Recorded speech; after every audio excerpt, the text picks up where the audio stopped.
पहिरियां त पाण मुल्की सियासत ते ॻाल्हायूं। अॼु ख़ान साहब खे छॾाइण लाइ PTI जा माण्हू निकिता हुया फाइनल कॉल ॾेई, अञा इस्लामाबाद पहुची न सघिया आहिनि। छा था सम्झो त इहा फाइनल कॉल हिन जी कामयाबु ईंदी या इहा ईअं ई हवाई फायर हुयो, बसि नाकामी वेंदी? बिस्मिल्लाह रहमान रहीम। Thank you Zuhaib. ऐं जीअं त तव्हां सुवाल कयो त हीउ सॼो मुल्क सम्झे थो, ॼाणे थो, ऐं असां मुख़्तलिफ़ चैनलनि में इहे सभु ॻाल्हियूं असां त सम्झो अलाही छा थींदो 24 तारीख़ त को लखे माण्हू करोड़ों माण्हू निकिरंदा, पर तव्हां बि ॾिठो, असां बि ॾिठोसीं। ॾिसो, हिकिड़े शइ खे बार बार रिपीट ऐं रिव्यू करण सां उनजी अहमियत ख़तमु थी वञे। ऐं हीअ असल में PTI जो मसइलो इहो आहे त उनमें का लीडरशिप आहे कोन।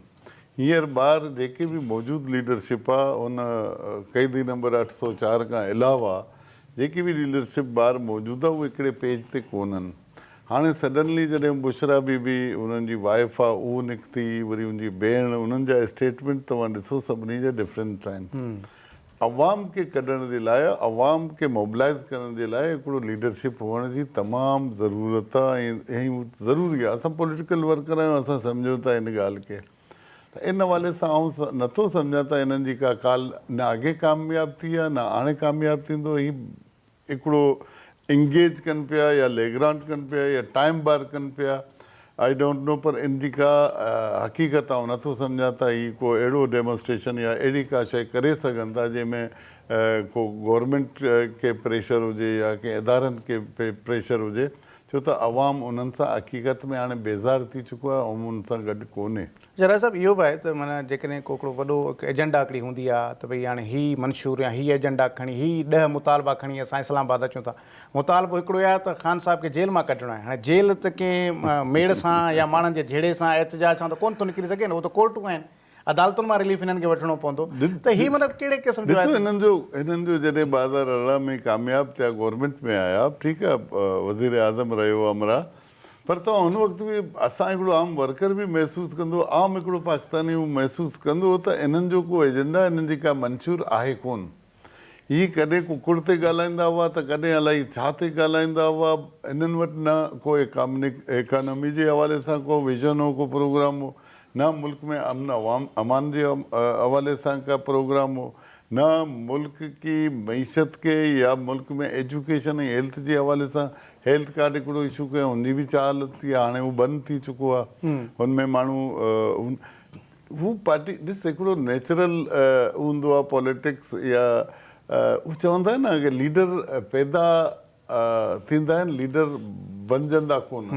हीअ त लीडर बने वियो न, बनाए वियो, त हुनजी एतिरी एज हुई, एतिरो ई उमिरि हो।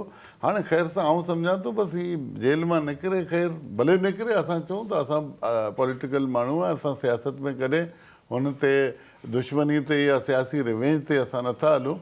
असां भले निकिरे, वञे ॿाहिरि मौज करे, क्रिकेट कुॾे, आख़िरी पंहिंजो ॾींहुं गुज़ारे, बाक़ी मुल्क में ख्वारी ऐं रोज़ रोज़ जो जेको हाणे ॾिसो न तव्हां, मुल्क में असां भले असां हुन में अलाइज़ आहियूं नून लीग सां, पर हाणे थोरो घणो मुल्क में बहितरी अचण वारो आहे। थोरो घणो स्टॉक एक्सचेंज जी तव्हां पोज़ीशन ॾिसो या ओवरऑल अमन अमान त ख़ैर असां वटि कुझु सूबनि में, कुझु मख़सूस इलाइक़नि में मखदूश आहे जंहिंजे लाइ उहो कमु हले पियो। पर आउं सम्झां थो बहितरी आहे, कुझु ट्रांज़ेक्शन शुरू थियो आहे कारोबार में, हिन में, ऐं उनखे वरी सबोटाइज़ करण जे लाइ इहे हरकतूं जेके आहिनि मुल्क जे मफ़ाद में कोन्हे। उहे सभु आहे न, अॼु बेलारूस जो सदर अचिणो आहे, हिननि माना तारीख़ूं उहे रखंदा आहिनि जॾहिं को बि फॉरेन डेलीगेशन या को सरबराह अचिणो हूंदो आहे उन्हनि ॾींहंनि में। त इहे मतिलबु इमरान ख़ान खे छॾाइणो न आहे, हीअ असल में पाकिस्तान जे जेके इमेज आहे उहो ख़राबु डीस्टेबलाइज़ करण जी कोशिशि आहे। 2004 में जॾहिं हिननि हुते कंटेनर ते वेठा हुआ तॾहिं बि त को डेलीगेशन अचण वारा हुआ, चीन जो चाइनीज़ सदर अचण वारो, त हिननि जो टारगेटेड हिकिड़ो हुआ ऑपरेशन आहे त बसि अफ़रा तफ़री। हीअ गुज़िरियल ॾिस 2018 में असां वटि सिंध असेंबली में हिननि जी सुठी तादाद मौजूदु हुई, पर from day first till and इन्हनि का बि अहिड़ी ॻाल्हि न कई त पंहिंजे माण्हुनि जे लाइ, पंहिंजे कॉन्स्टिट्यूंसी जे लाइ, पंहिंजे अवाम जे लाइ को प्रोग्राम न आंदा हुन का, रुगो अफ़रा तफ़री घोड़। उन्हनि जो मक़सदु इहो आहे त फितरतनि ॾिस उन्हनि जी का पॉलिटिकल सियासी तरबियत आहे कोन। इहे सभु ईअं आहिनि जेके इतफ़ाक़ी, ज़ाहिर इतफ़ाक़ी वर्कर में हाइब्रिड आहिनि, ऐं उन्हनि जो ज़ाहिर इहा ई रवैया हूंदा आहिनि। पर हीअं न आहे त इन्हनि खे ज़ाहिर आहे हाणे अवाम बि बेज़ार थियो आहे। हाणे तव्हां ॾिसो था न मोट कराची में कल्ह असां सम्झंदा हुआसीं त रोड बंदि हुओ, चलो ठीकु आहे एतिजाज हुते आहे, त पोइ कराची में किथे न किथे त हिननि जा 150 माण्हू त निकिरनि, पर अहिड़ी का ॻाल्हि न हुई, पूरे मुल्क में न हुई। इन जो मतिलबु आहे उन्हनि जी पॉलिटिक्स खे अवाम ऐं इन मुल्क जे जेके वोटर आहे उन्हनि रद्द कयो आहे।